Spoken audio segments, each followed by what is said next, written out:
வணக்க நண்பர்களே, தெரு ஓரத்தில் ஒரு வாழைப்பழ வியாபாரி பழம் விற்று கொண்டிருந்தார். பலர் அவரிடம் வாழைப்பழங்களை வாங்கி கொண்டிருந்தனர். அப்போது எங்கிருந்தோ ஒரு பசு திடீரென்று அந்த கடையை நோக்கி ஓடி வந்துச்சு. அங்கிருந்த மக்கள் அனைவரும் சிதறி ஓடினர். அந்த பசு கடையின் அருகில் வந்து வாழை சீப்புகளை எடுத்து உட்கொள்ள ஆரம்பித்தது. அருகில் நின்று கொண்டிருந்த அனைவருமே அந்த பசுவை கற்களாலும் கம்புகளாலும் தாக்க தொடங்கினர். அந்த பழக்கடையின் உரிமையாளர் பதறி போய் மக்கள் அனைவரையும் தடுத்தார். அடிக்காதீங்க அடிக்காதீங்க என்று கத்தினார். என்ன ஐயா, உங்கள் பழக்கடையில் இருந்து பழங்களை சாப்பிடுது, நீங்கள் என்னடான்னா அடிக்க வேணான்னு சொல்கிறீங்க என்று கேட்டார். அது பாவம்பா, வாயில்லாத ஜீவன், நமக்கு 6 அறிவு இருக்குது, அதனால் நம்ம உழைச்சி சாப்பிட்றோம்.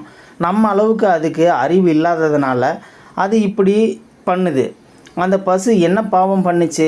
எத்தனை நாள் தான் அதுவும் மேய புல் இல்லாமல் சுவரொட்டிகளையே தின்னுக்கிட்டு இருக்கும்? விடுங்க, அது போகட்டும் என்றார் அவர். என்ன ஐயா இப்படி சொல்கிறீங்க? அந்த பசு இப்படி சாப்பிட்டா உங்களுக்கு நஷ்டம் வராதான்னு கேட்டேன். அதற்கு அவர் தந்த பதில் என்னை கலங்கடித்தது. அந்த பெரியவர் சொன்னார், என்ன பெருசாக நஷ்டம் வந்துட போகுது?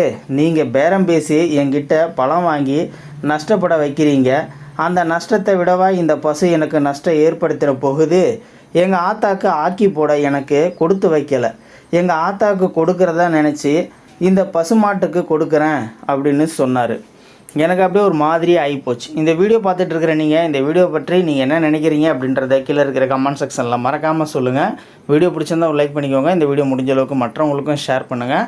அப்படியே நம்ம சேனலை சப்ஸ்கிரைப் பண்ணிக்கோங்க. மறக்காமல் பெல் சிம்லையும் கிளிக் பண்ணிக்கோங்க. நன்றி, வணக்கம்.